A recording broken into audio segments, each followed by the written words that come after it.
ele fora de fato uma testemunha ocular de Cristo. Ele vira Jesus, ele vira a sua ressurreição.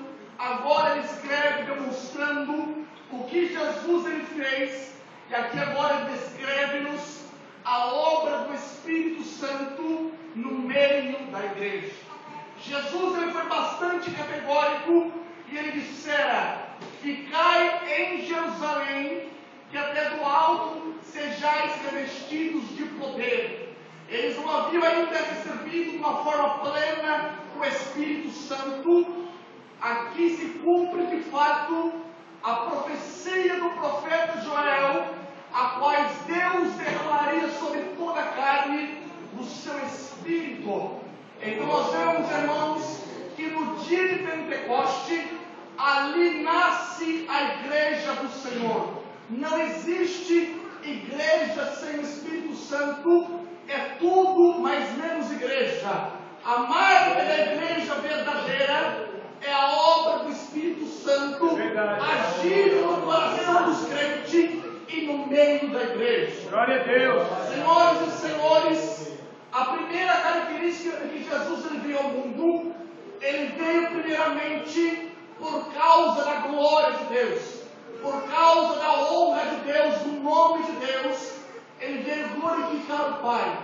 A segunda característica de Jesus, ele veio para salvar os pecadores, para arrancá-los das mãos do diabo e transportá-los do reino das trevas para o reino da luz em Jesus Cristo, o Senhor da glória. E o Espírito Santo, a primeira característica dele, ele veio primeiramente para glorificar tanto a Jesus e a tanto ao Deus Pai. E depois o Espírito Santo, ele veio trazer convicção de pecado aos pecadores. Ele veio demonstrar realmente que Jesus é o único Salvador e que os homens sem Deus, eles estão totalmente perdidos, estão debaixo da condenação e do juízo eterno de Deus. E aqui nessa noite eu quero pregar 5 marcas de uma igreja cheia do Espírito Santo. E a primeira marca, senhoras e senhores, é a igreja primitiva em Jerusalém. Eles perseveraram na doutrina dos apóstolos.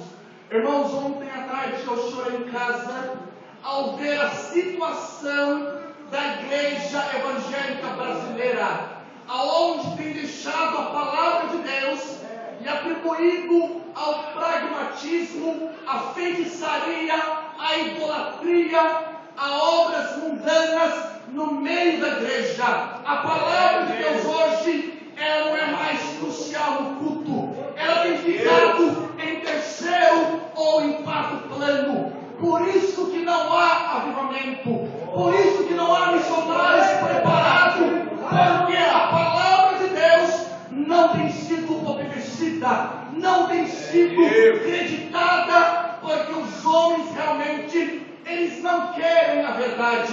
Os homens querem facilidade, eles querem atalho, mas Deus, ele vela em cumprir a sua palavra. Glória a Deus. Em Isaías, no capítulo 8, versículo 20, a Bíblia diz: a lei e ao testemunho, se não for anunciado segundo essa palavra, jamais veremos a alva. Em Jeremias, no capítulo 1, versículo 12, diz o profeta chorando, dizendo que o Senhor, ele vela em cumprir a sua palavra. Em Jeremias, no capítulo 23, 29, diz: ó Senhor, a tua palavra é como fogo e como um martelo que esmiuça a penha. Em Provérbios, no capítulo 7, versículo 2, está escrito: guarda os meus mandamentos e viverá, e a minha lei como a menina dos teus olhos. Em Provérbios 23, 23, está escrito: compra a verdade e não as venda. Em Provérbios capítulo 30, versículo 5, está escrito que toda a palavra de Deus ela é pura e escudo para aqueles que nela confiam. Aleluia. O Salmo de número 19, versículo 7, está escrito: a lei de Deus é perfeita e ela refrigera a alma do homem. Aleluia. Em João, no capítulo 17, está escrito: santifica-nos na verdade. A tua palavra, ela é a verdade. A palavra liberta, a palavra ela salva, a palavra transforma. E Deus, nesta noite, Ele te dá vitória por intermédio da palavra de Deus. Deus nos nasce aqui nesta noite. Ele abre as portas e Ele prepara você para a obra pelo poder da palavra de Deus. Por isso, ame a palavra de Deus.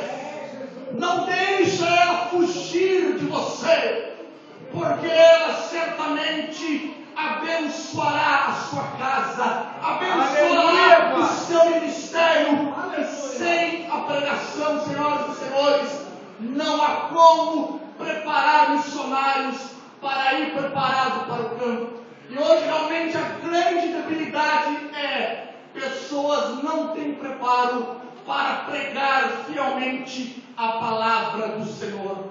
Por isso, igreja, dê tempo à palavra. Como já foi aqui mencionado, vá na escola bíblica dominical, leve os seus filhos para ouvirem a palavra, porque a palavra de Deus, ela é poderosa, ela é pura, ela é bússola para o viajante, ela é cajado para o pastor, ela é toda poderosa, a palavra do Senhor Deus, Jeová. Aleluia.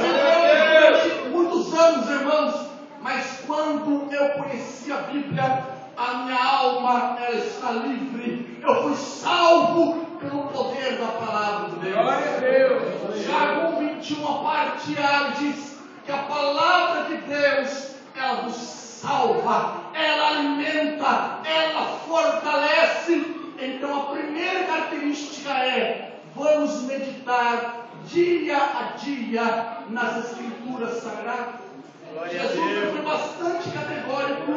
Em João 8,31, disse Jesus: se permanecerdes no meu ensino, verdadeiramente sereis meu discípulo. Então o verdadeiro discípulo tem que aprender a palavra de Deus, as doutrinas bíblicas da palavra de Deus. Há uma fonte inesgotável de riqueza que nós temos, e muitos aí afora, irmãos, estão correndo atrás de profetada, atrás de revelações, atrás de visões.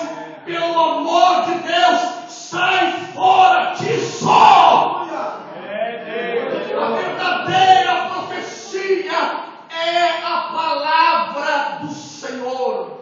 Jesus, ele diz em Mateus 24:35: os céus e a terra hão de passar, mas as minhas palavras jamais passarão. Jeremias, irmãos, Deus levantou ele para pregar arrependimento em Jerusalém. Ele queria desistir do seu ministério. Ele foi rejeitado como profeta do Senhor, mas ele dizia: olha, a sua palavra no meu interior, ela arde com fogo, não tem como